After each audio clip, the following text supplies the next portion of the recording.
Hoy vamos a hablar de este pasaje de Hebreos. Mientras usted lo busca, le hago un contexto. Pablo, eh, algunos dicen que fue Pablo el que lo escribió, estudiando el canon. La mayoría pues se lo adjudicaron a él, pero no podemos asegurar con certeza que fue el apóstol Pablo.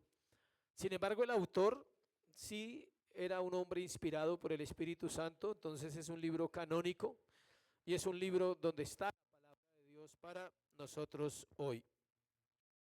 Entonces vamos a mirar este tema.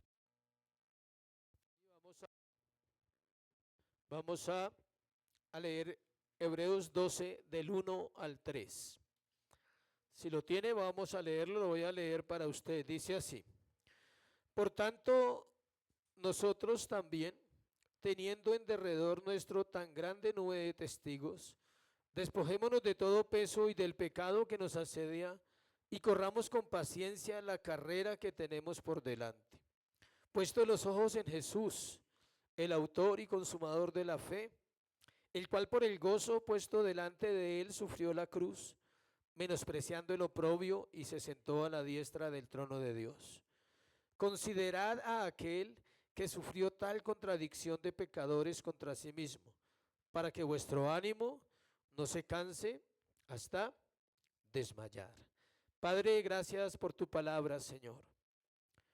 Oramos en el nombre de Jesús, Señor, pidiéndote que nuestro enfoque como cristianos, Señor, sea Cristo. Que podamos ser lo que dice la Biblia acerca de aquellos que te conocen y te siguen, y es que viven una vida para adorarte y para conocerte. Danos ese enfoque claro en nuestra vida este tiempo. No importa cuánto tiempo llevamos, mucho o poco, necesitamos enfocarnos y poner nuestra mirada en nuestro Salvador y Señor Jesucristo. Damos gracias por este día, por la iglesia también, en Cristo Jesús. Amén y amén. Una carrera que demanda enfoque.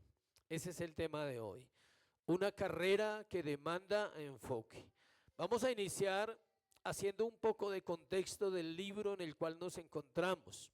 ¿Por qué? Como no es una serie expositiva, necesito hacer un contexto para que todos nos ubiquemos de qué trata el sermón, de qué trata el libro de los Hebreos.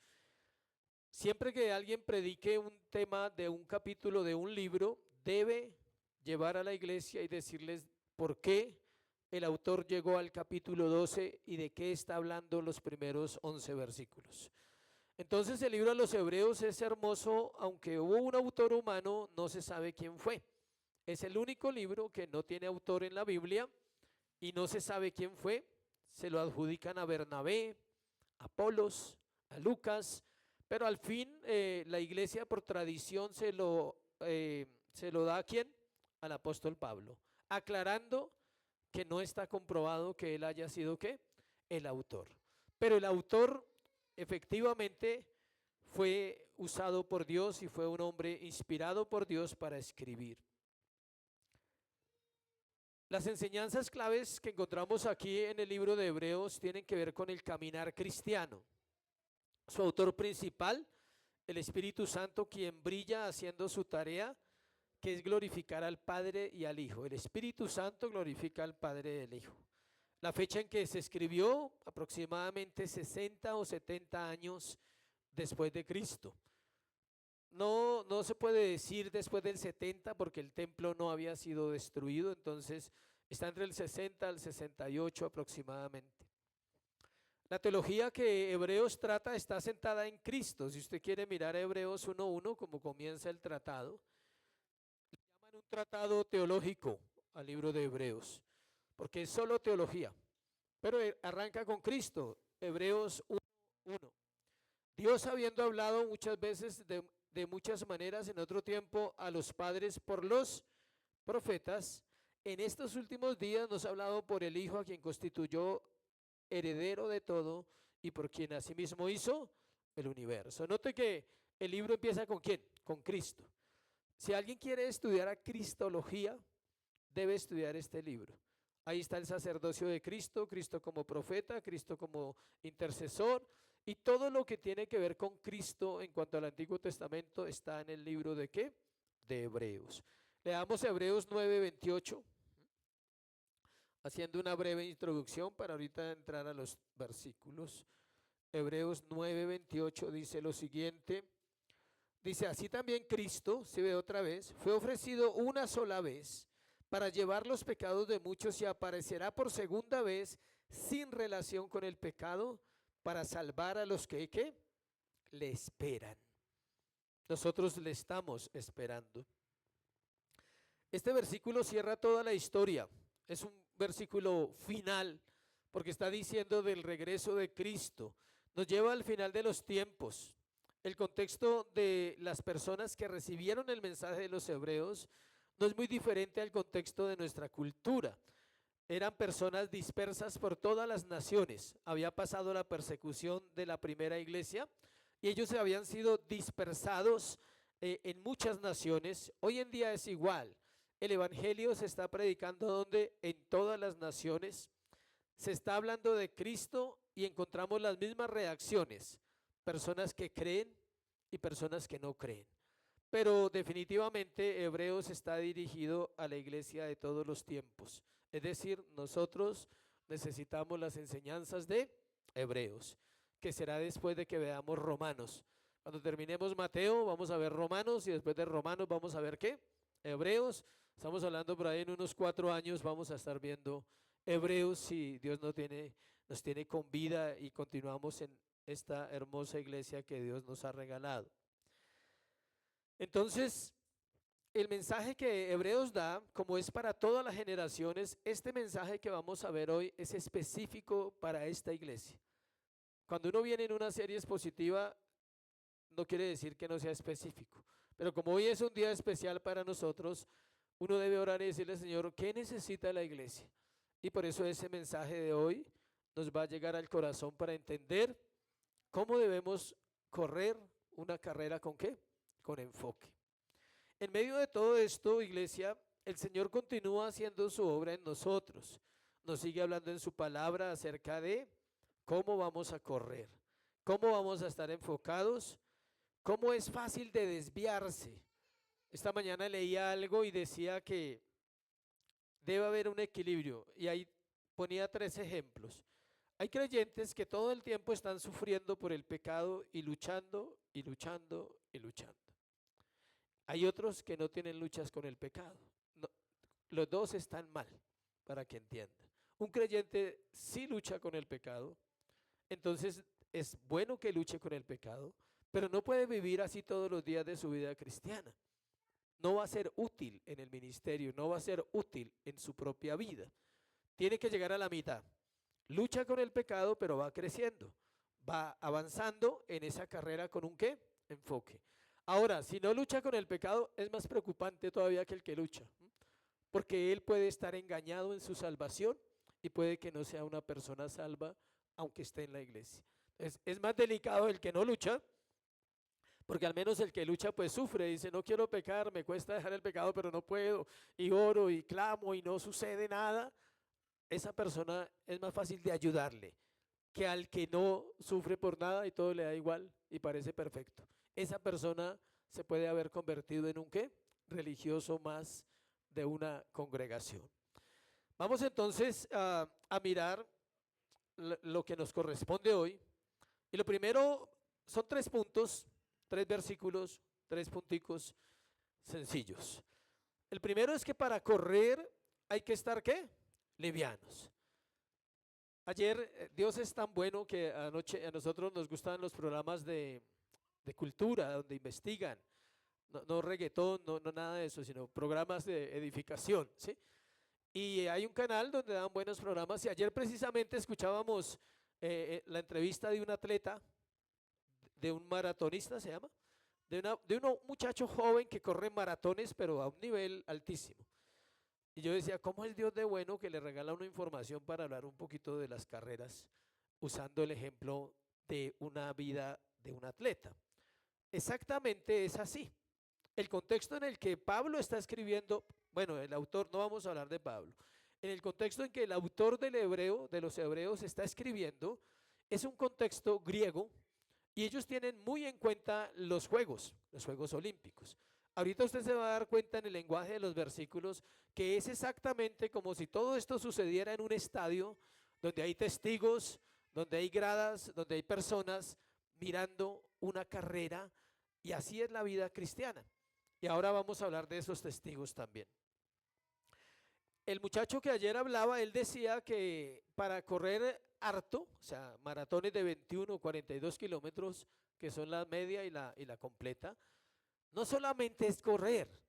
Él decía que los músculos tienen que prepararse para esas carreras para que la persona no sufra algún inconveniente físico, porque algunos creen que es salir corriendo y arrancar, y algunos creen que el cristianismo es así, es ir a la iglesia y ahí voy caminando, ahí voy corriendo.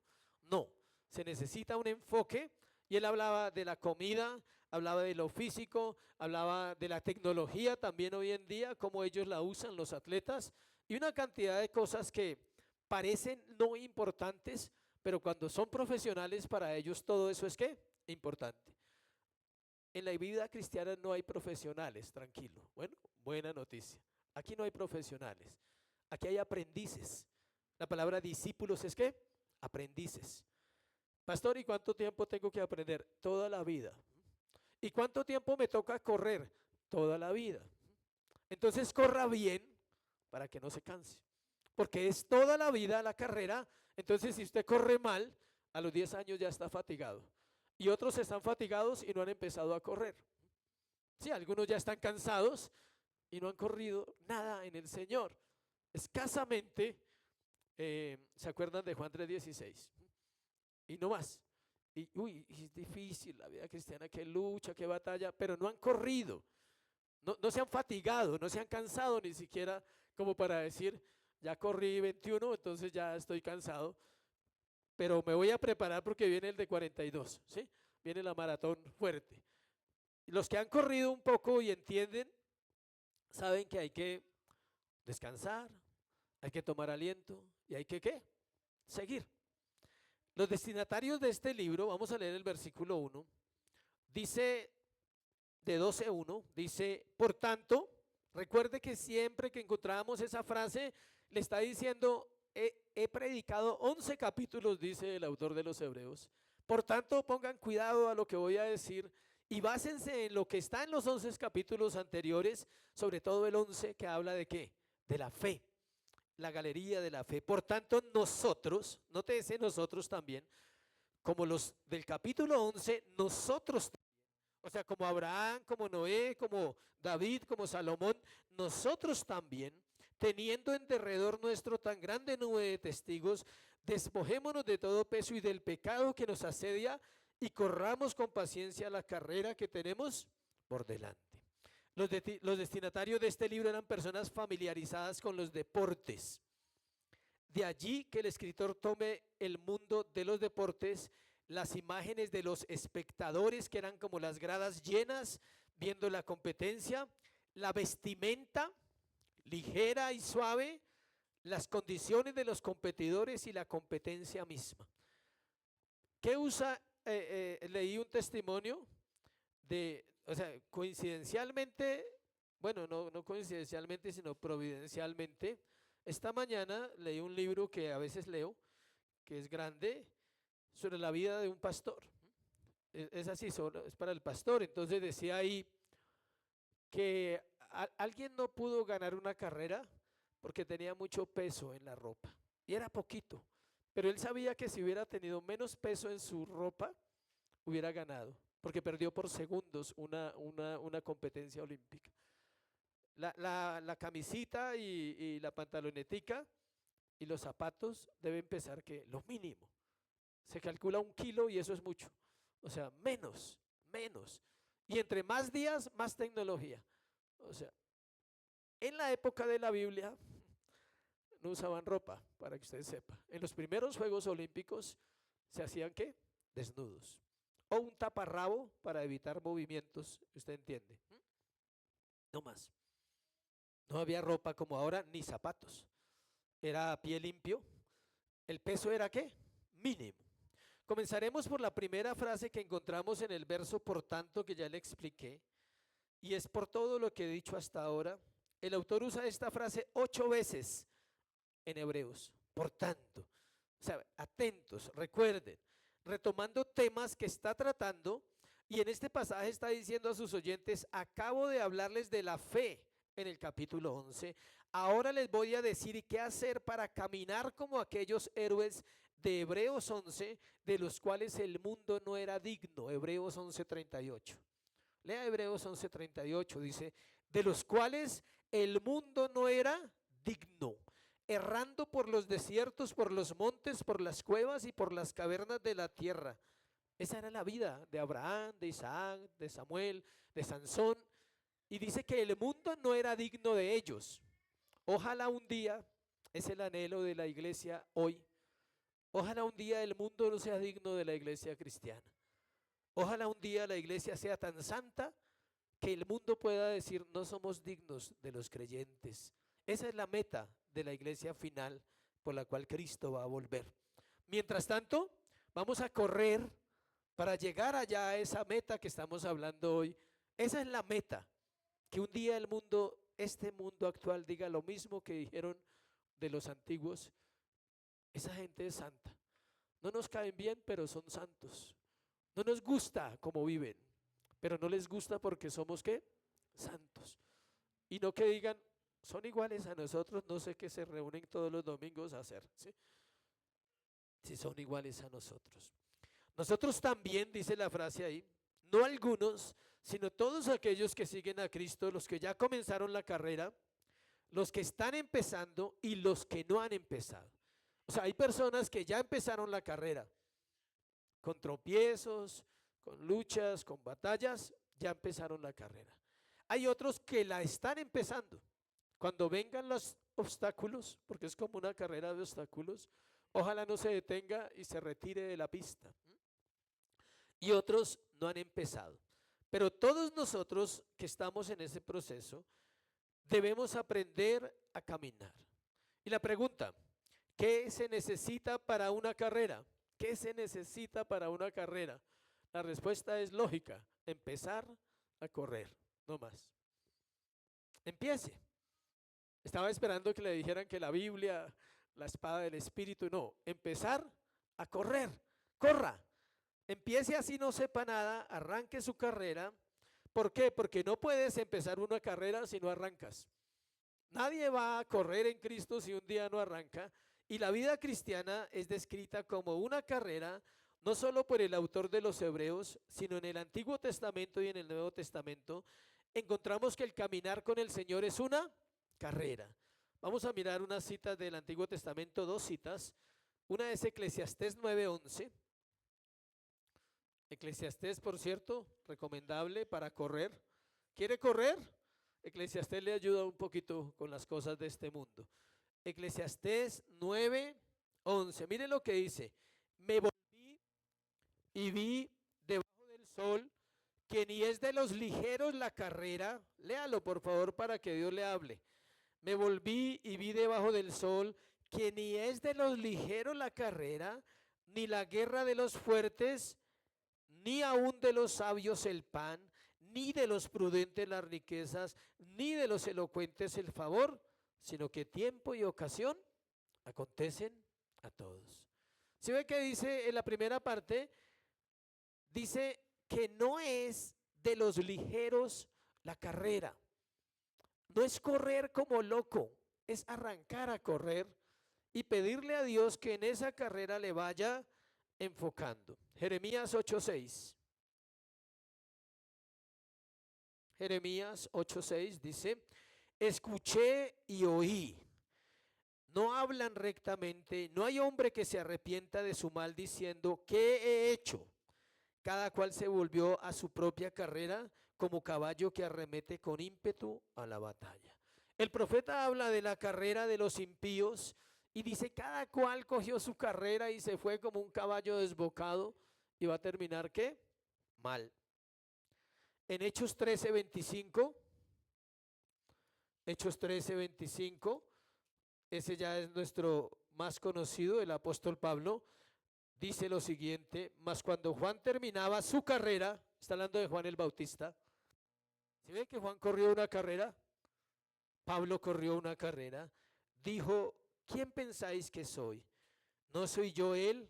Mas he aquí viene tras mí uno de quien no soy digno de desatar el calzado de los pies. Juan corrió una carrera de humildad. Siempre reconoció que Cristo era mayor que él y que él no era el Cristo, aunque era un hombre usado por Dios. Pablo habla de Juan, Jeremías habla del mundo y Eclesiastés nos habla de la sabiduría para correr. También nos hablan de testigos, como en las competencias que está nombrando ahí Hebreos, gradas llenas. Nosotros tenemos observadores de dos tipos, celestiales y terrenales. Los terrenales es la iglesia y el mundo, y los celestiales son los ángeles y los hombres y mujeres que ya fueron salvos.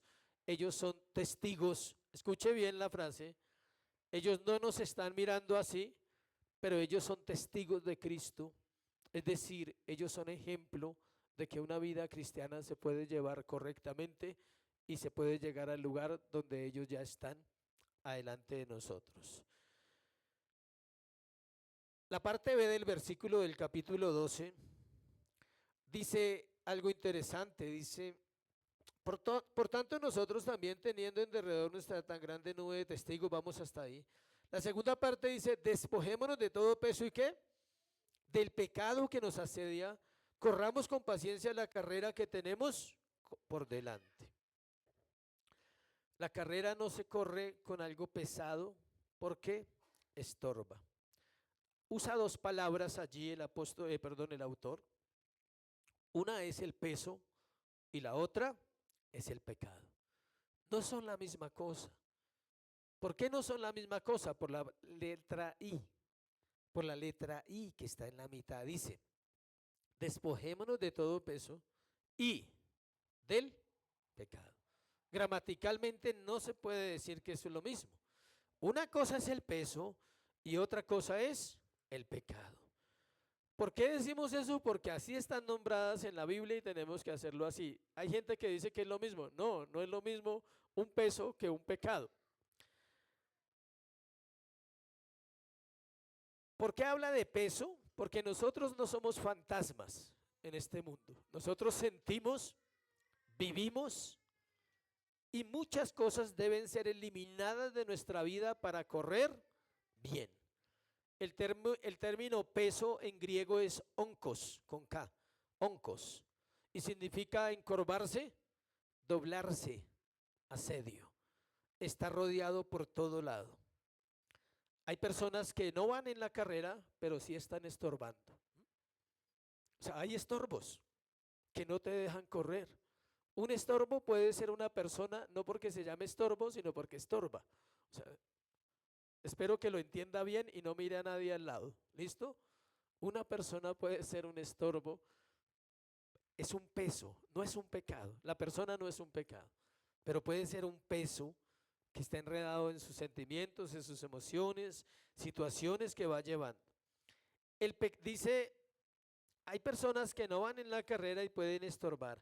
Otros están quietos, tampoco están corriendo. El pecado quiere correr más rápido que nosotros, nos quiere ganar para que al final erremos al blanco. La meta es llegar a un destino, valga la redundancia, que está predestinado por Cristo, que se llama la vida eterna. El problema está en la mente del creyente que piensa que la vida eterna va a comenzar el día que muera, pero la vida eterna comenzó el día que Dios a usted le salvó. Ese día comenzó la vida eterna y quiéralo usted o no, usted ya está en esa carrera, si es salvo. Y si se está quieto, lo pueden atropellar los que van corriendo. Y si corre de manera incorrecta, también se va a hacer daño. Ahorita vamos a aclarar un poquito eso del peso. Vamos a hablar del pecado, que es la palabra harmatia, puede ser con H o con J en griego. Harmatia, donde viene la palabra armatiología, que es la doctrina que estudia el pecado. El texto se refiere al interior de nuestra vida. Note, el peso es algo externo y el pecado es algo ¿qué? Interno. Esa naturaleza pecaminosa de donde proceden los pecados. Vamos a recordarlo en Marcos 7:21, esa naturaleza que casi no le hablamos. pero nos gobierna. Marcos 7:21.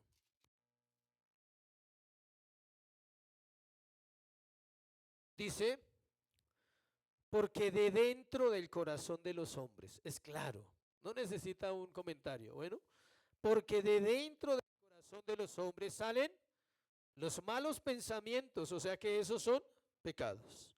Los adulterios, las fornicaciones, los homicidios, los hurtos, las avaricias, las maldades, el engaño, la lascivia, la envidia, la maledicencia, la soberbia, la insensatez. Todas estas maldades de dentro salen y contaminan al hombre. Nadie se las puso, tranquilo, no le eche la culpa a nadie. No se las añadieron después de nacer, nacemos así. Los niños pequeños la tienen, los niños grandes lo tenemos. Solo que en los niños pequeños no se ha desarrollado a tal punto que se haga visible, pero toda esa maldad está en ellos y está en nosotros también. Eso impide correr la carrera cristiana. Por eso es necesario la santificación cada cuánto, todos los días. Por eso es necesario una vida de arrepentimiento. Esa naturaleza, ese pasaje de Marcos 7:21 está describiendo la naturaleza pecaminosa que debe ser mortificada a diario. De lo contrario, la carrera es pesada. Y por eso algunos, estoy seguro, que sienten que no han avanzado en la iglesia. Muchos sienten ahí. Sí, pero ya aprendí, ya sé que es escatología, ya sé que es apocalipsis, ya sé esto. Pero hay algo que pesa en el corazón. Recuerde que los pecados no siempre son visibles. A veces son ¿qué?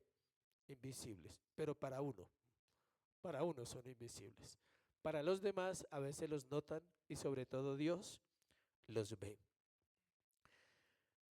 Dice que nosotros no fuimos llamados, los creyentes, a llevar esa carga tan pesada que se llama pecado. Pero como se nos olvida lo básico, ir a Cristo en la mañana, Señor, límpiame, santifícame, reconozco mi maldad, reconozco mi pecado, he pecado contra el cielo, contra ti. Dame ese don precioso del arrepentimiento, ayúdame. Porque tu palabra dice, Señor, que tú cargaste mi pecado en Cristo. Entonces el pecado no me puede mortificar. Hablaba con alguien ahora de que la naturaleza pecaminosa debe estar así siempre. Y la nueva vida en Cristo debe estar aquí. Algunos las quieren mantener así y creen que lo van a gobernar.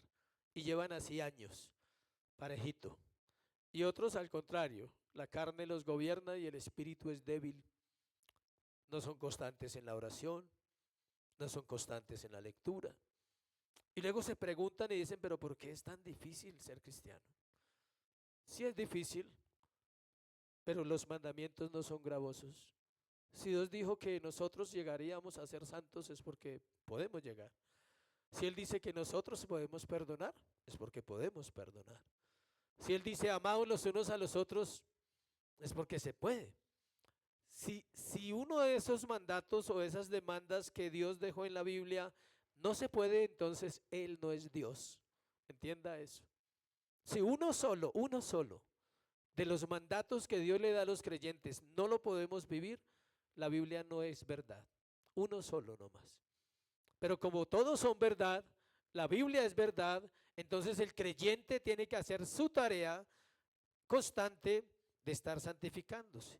Entonces el problema no es Dios, el problema no es la Biblia, el problema no es la iglesia, no es el prójimo, el problema radica en que sigo corriendo con un peso que no me deja avanzar. Hay algo más que hay que tener en claro en esta carrera que dice ahí el texto. Dice que se quita el peso, que son las cosas externas, que se quita el pecado, que son las cosas internas, pero aquí está otra parte interesante. Corramos con paciencia. ¿Cuántos anhelan la paciencia? Sinceramente. Si quiere levante su mano si usted anhela la paciencia. Bien, bien, muy bien. Hay una sola manera como la paciencia se forma, ¿no? Y es a través de la prueba. La Biblia lo dice, la prueba produce paciencia. Entonces, bienvenidos a ese anhelo profundo de su corazón de la paciencia. Dice, no hay lugar a los afanes, iglesia. No necesita saberse toda la Biblia de memoria ni hacer 30 cursos de teología para ser santo. Necesita ser paciente. Primero con usted mismo, no con Dios. Es Dios paciente con nosotros no necesitamos ser pacientes con Dios. Pero la paciencia sí es necesaria porque usted y yo vamos a fracasar una vez más en el pecado. Y si usted no es paciente, usted se desespera y termina perdiendo la carrera. Tiene que perseverar y decir, la Biblia me advirtió con tiempo que esto era de ¿qué? Paciencia. Esto era de perseverancia. Esto era de llorar y volver a llorar. Esto era de pedir y esperar. De esperar y caminar. La paciencia se describe como alguien que espera contento, tranquilo, lleno de gozo. ¿Sí? En medio de la prueba dice, Señor, Jehová, tú eres mi fortaleza, tú eres mi roca, mi castillo fuerte. No como una muletilla, sino lo vive.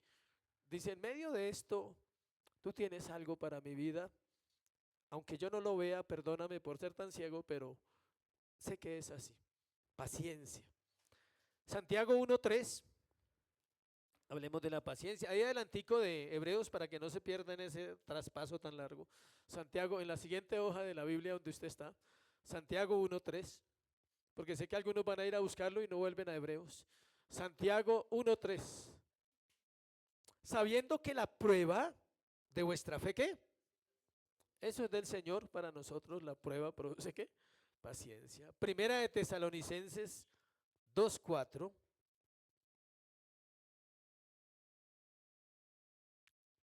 Sino que según fuimos aprobados por Dios para que se nos confiase el Evangelio, así hablamos no para agradar a los hombres, sino a Dios que prueba nuestros corazones.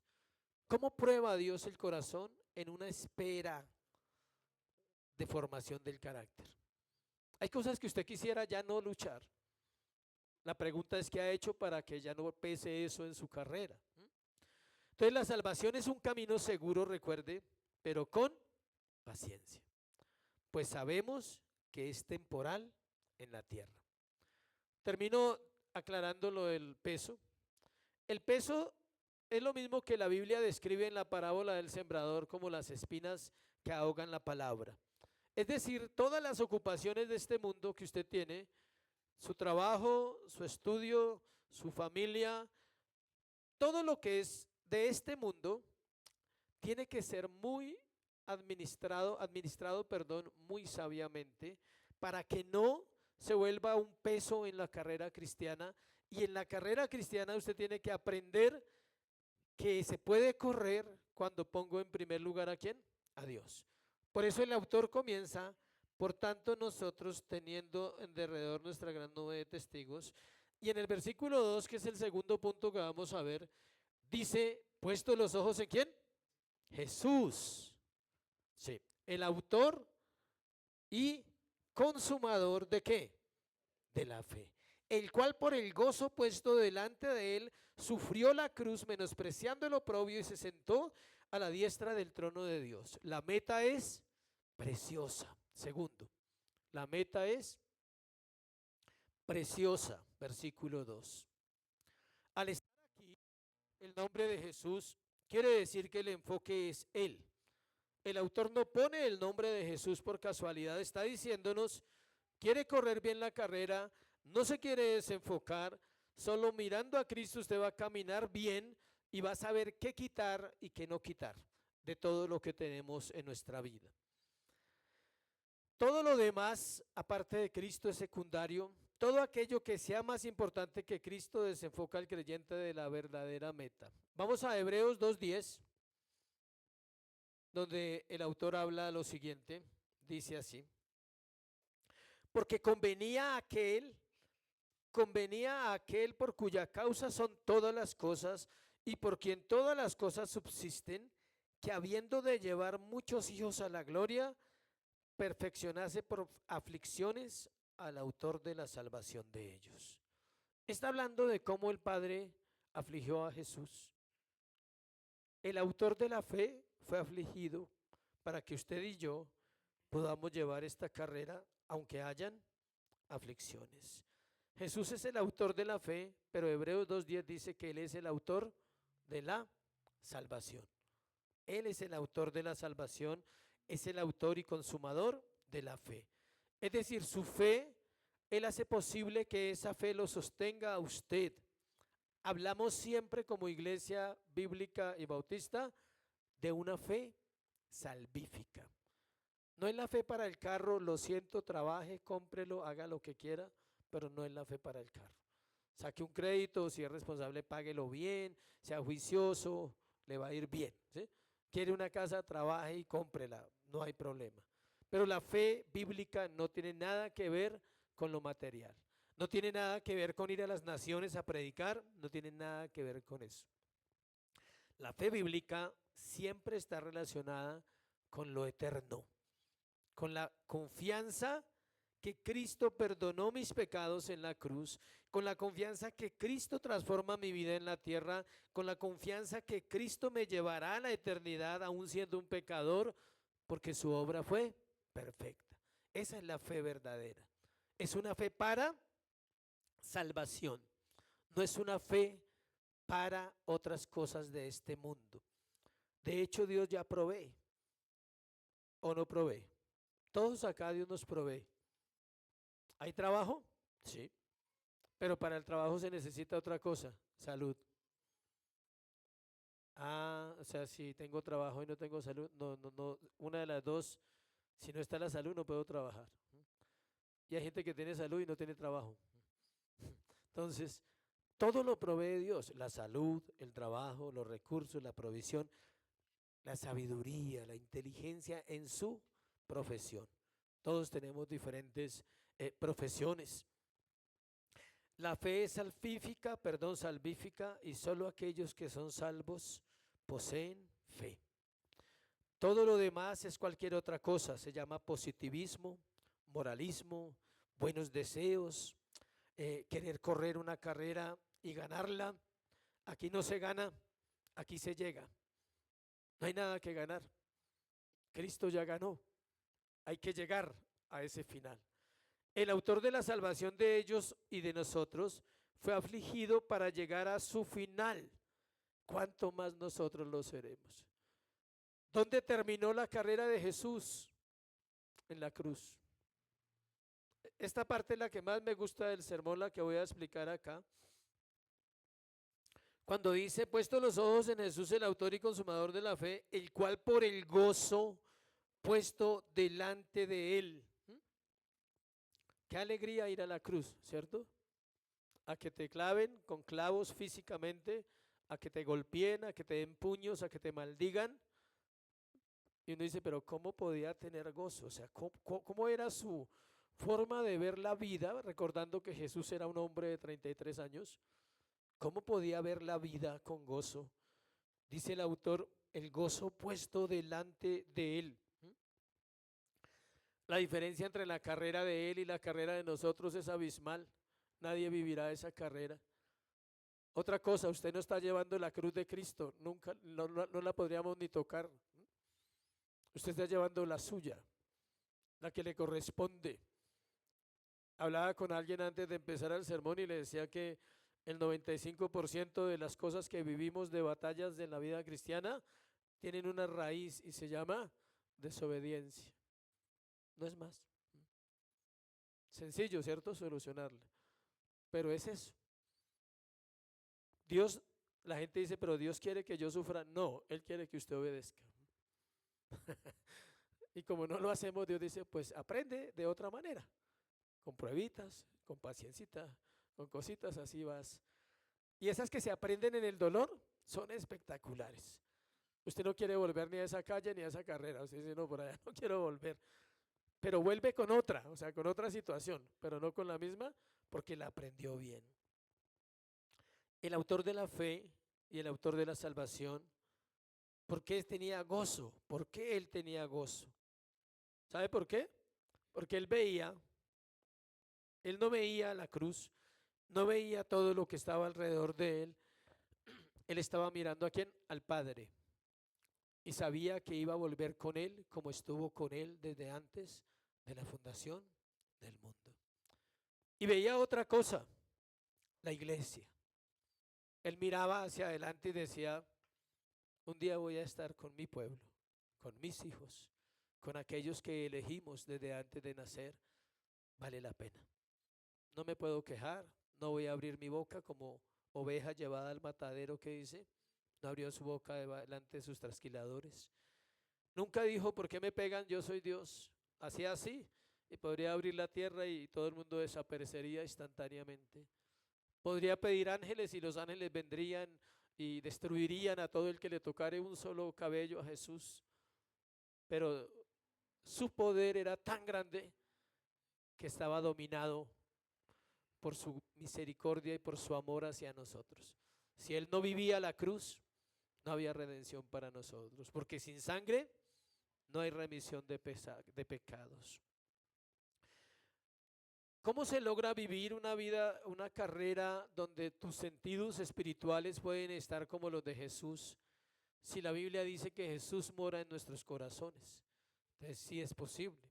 Vamos a Salmo 34:8, que parece que uno se saliera del tema, pero es un salmo muy bonito, el Salmo 34:8.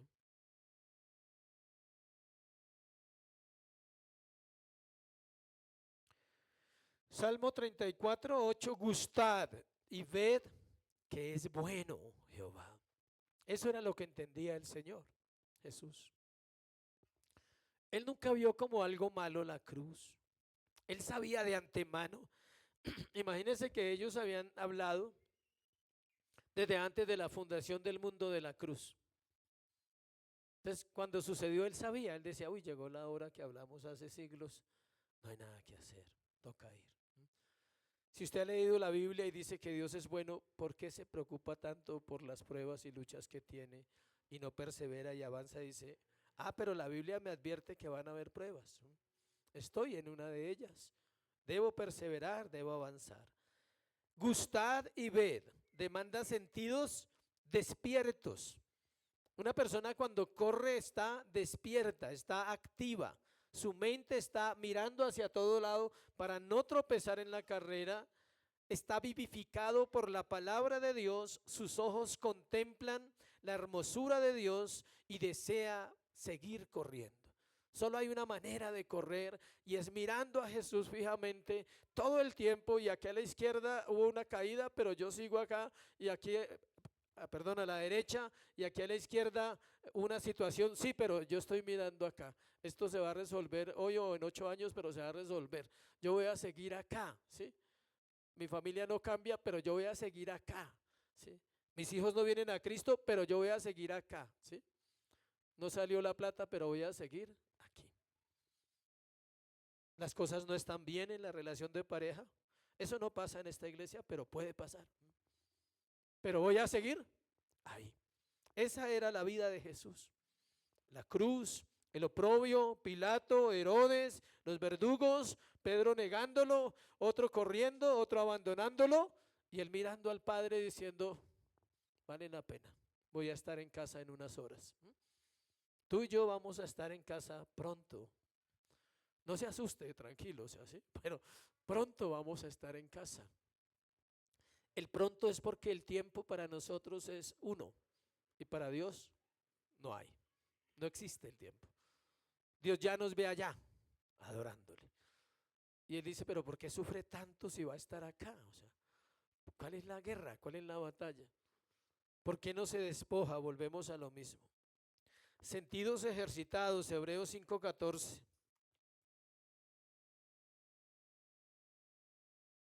Pero el alimento sólido es para, ¿quiénes?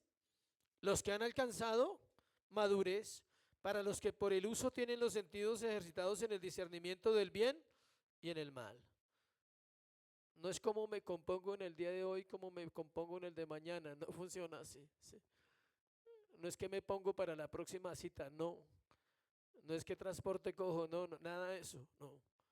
Es discernir entre qué dice ahí, el bien y el mal. Escuche, hay cosas buenas, malas para el creyente.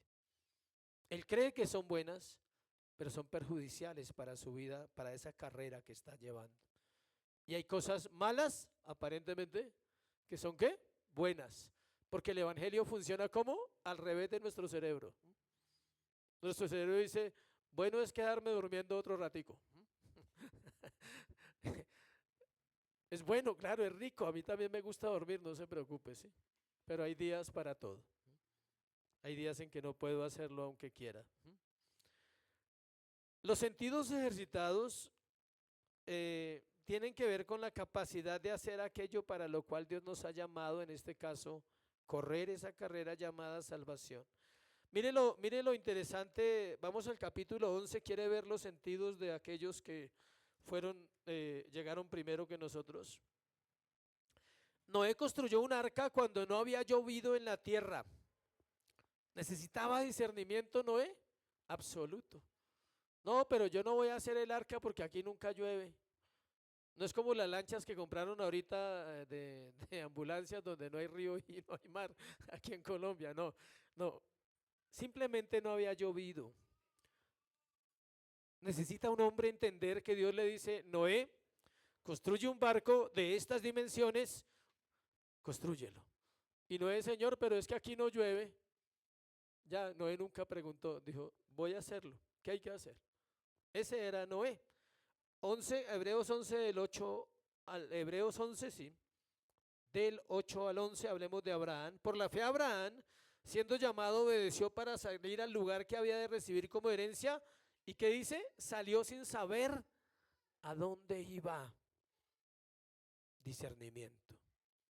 El discernimiento te lleva donde nunca llegarás si no lo tienes. Porque tendrás que tomar la decisión exacta, precisa, en la situación precisa y contraria a todo el mundo. No la que todo el mundo toma, sino la que Dios dice, debes tomar esta decisión y tienes que hacerlo. Debes de discernir si es el tiempo o no es el tiempo para algo. Y ese es un don. No es un don para unos creyentes, es un don para todos los creyentes. Acuérdense que estamos hablando del bien y del mal, no de ver demonios en las paredes, no, no es ese tipo de discernimiento. Ni que estoy viendo una sombra detrás de usted, o sea, no.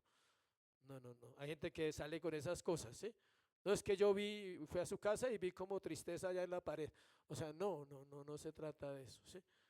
Es entre el bien y el mal que corresponde a mi vida cristiana, en mi caminar. Estoy caminando, estoy discerniendo lo que hago.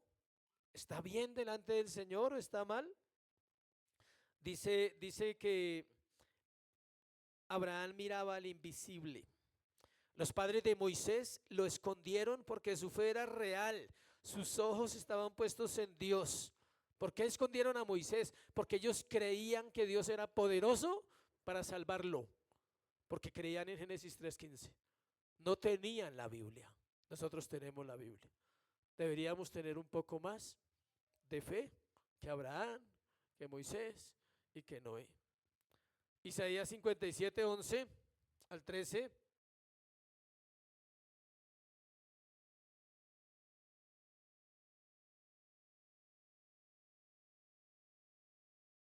¿De quién te asustaste, iglesia, y temiste que has faltado a la fe? ¿No te has acordado de mí ni te vino al pensamiento? No he guardado silencio desde tiempos antiguos y nunca me has temido. Yo publicaré tu justicia y tus obras que no te aprovechan. Cuando clames que te libren tus ídolos, pero a todos ellos llevará el viento, un soplo los arrebatará, mas el que en mí confía tendrá la tierra por heredad y poseerá ¿qué? Mi santo monte. La tierra por heredad no es la casa que usted va a comprar dentro de 5 años. Bueno, es la tierra prometida, nuevos cielos, nueva tierra. Esa es la tierra por heredad. Y mi santo monte es el lugar donde Dios habita. Cristo, ¿dónde habita? En mi corazón. Ese es el lugar santo. Usted está esperando llegar al lugar santo allá, no, el lugar santo debe ser este. Acá es donde Dios empieza para que cuando llegue allá no se aburra. ¿Y yo qué hago aquí? Hay gente que desea alguien, hay gente que va a llegar al cielo y se puede volver. No quiere nada con Dios, solo religión. Ellos confiaron porque su mirada solo tenía un enfoque, era Jehová, el Dios grande y temible que había prometido que nacería un Mesías y que ese Mesías salvaría a su pueblo. Nosotros tenemos otro enfoque, se llama la cruz del Calvario. Y Cristo resucitado, quien vio el gozo cuando iba a la cruz y espera que nosotros vivamos de la misma manera en medio de las situaciones que estamos pasando. Vamos a la tercera parte. Más allá de la cruz, versículo 3 de capítulo 12. Considerad a aquel que sufrió tal contradicción de pecadores contra sí mismo, para que vuestro ánimo, ¿qué? Para que vuestro ánimo no se canse hasta desmayar. Luego que el autor nos ha llevado a poner nuestra mirada en Cristo, a despojarnos del peso que nos asedia y del pecado que está encima de nosotros también, ahora nos lleva a considerar mucho más que la cruz. Esto es muy importante porque sabemos que algunas veces nos quedamos allí, en la cruz. Sí sabía que hay creyentes que llevan muchos años en las iglesias y solo han llegado ¿hasta dónde? Hasta la cruz. Pasa igual que los judíos y pasa igual que los cristianos de la primera generación. Muchos llegaban hasta el camino ¿de quién? De Juan. Conocían el evangelio de Juan. Y cuando se encontraban con los discípulos de Pablo, ¿qué hacían los discípulos de Pablo? Decían, nosotros les instruimos porque ellos solo conocían hasta el camino de Juan. O sea, solo tenían todavía la ley del Antiguo Testamento y no conocían la gracia. ¿Qué pasa si no llegas más allá de la cruz? Él no ha resucitado en tu corazón. Está colgado en un madero y no tiene poder. La cruz no era suficiente, aunque algunos afirmen eso. No estoy diciendo una herejía, solo que la cruz se complementa ¿con qué? Con la resurrección de Cristo. ¿Por qué los católicos tienen a Cristo en el crucifijo? Porque ellos no conocen más allá de eso. Ellos muestran a Cristo de la siguiente manera, escuche, como un mártir que sufrió en la cruz. Y ese no es Cristo, ese no es nuestro Cristo. Nuestro Cristo es un rey que se levantó en victoria en la cruz para vencer el pecado y la muerte y para libertar a su pueblo. Él es nuestro rey, Él es nuestro Cristo. Pero todos tranquilos que empezamos con el primero. Cuando uno llega a la vida cristiana, la cruz, el amor de la cruz, Cristo murió por mí y eso te hace llorar. Y está bien, no estoy diciendo que esté mal.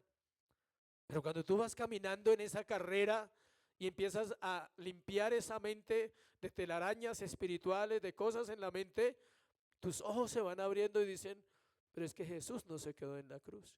Jesús pasó más allá de la cruz. Por eso el texto dice, considerad a aquel que sufrió tal contradicción de pecadores contra sí mismo para que vuestro ánimo no se canse hasta desmayar.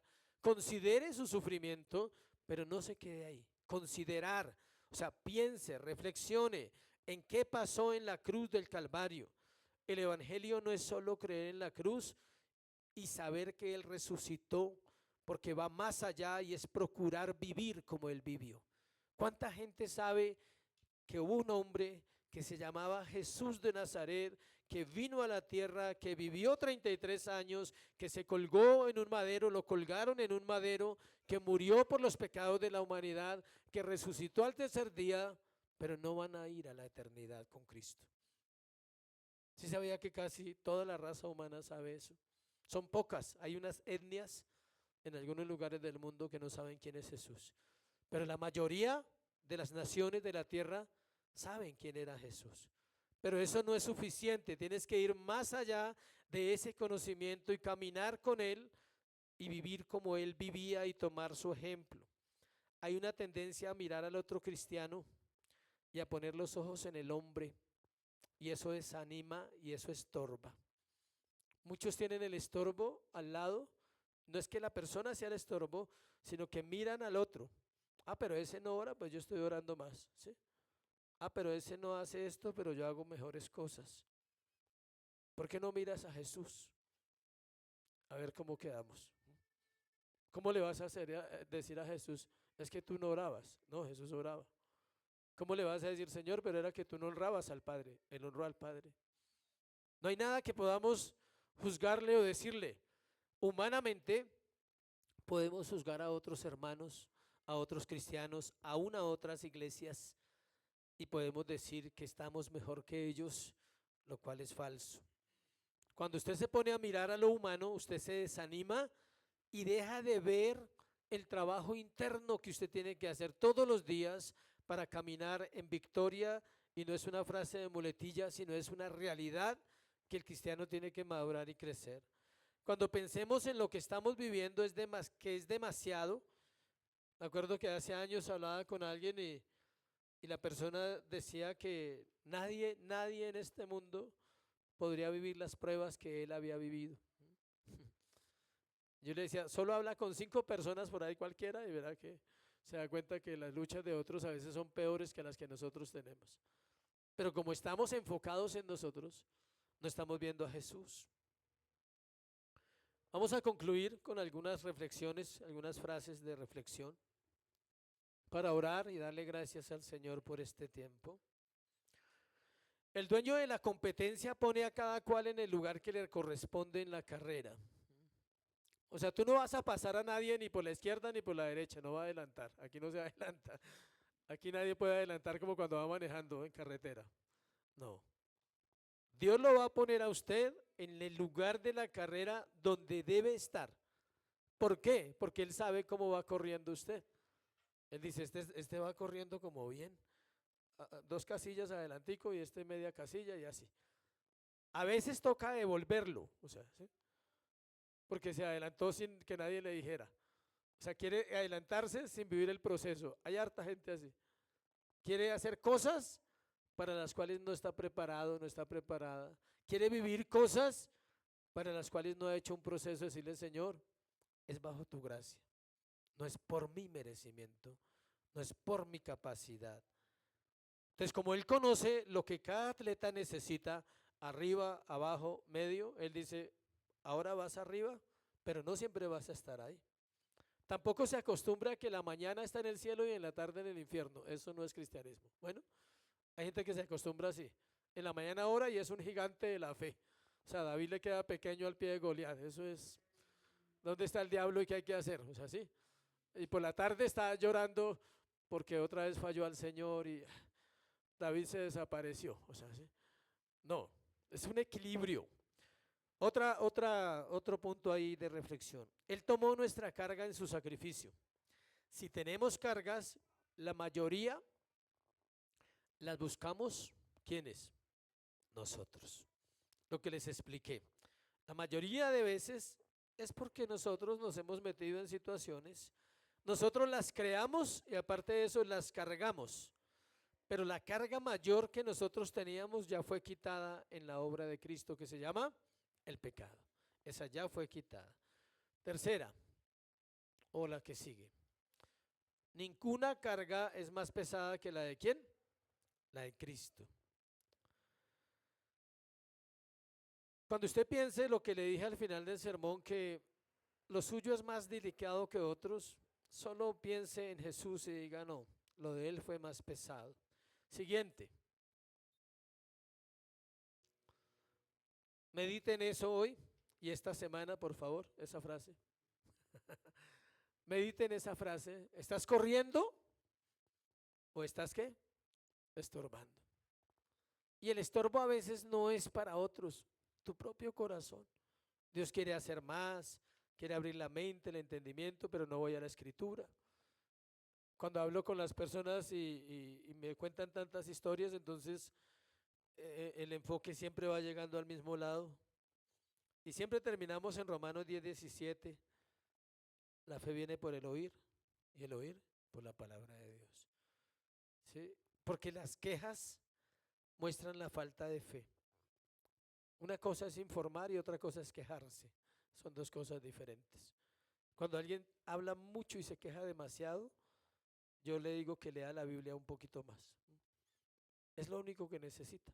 No necesita que la situación que está viviendo cambie, sino necesita aprender a verla como Dios la ve. y necesita entender que ha dejado de correr y que ahora está teniendo estorbos, o que el estorbo puede ser uno mismo. Finalmente, el mayor estorbo no son los demás, no son los problemas.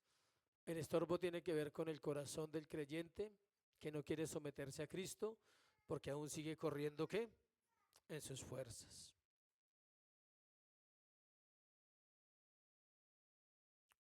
Algunos no han comenzado la carrera, bienvenidos hoy, si van a comenzar a correr. Otros están en la pista, sigan corriendo, mis amados. Otros tal vez están terminando la carrera y otros están estorbando. Entonces, para cada uno hay una invitación. Para el que va a empezar, recuerde este tema siempre: la carrera se corre con paciencia. Para el que estorba, deje de estorbar, porque puede que otro no haya pasado porque usted está estorbando. Espero que no lo vaya a tomar a mal y diga que el pastor dijo que todos eran un estorbo. No, no estoy diciendo eso.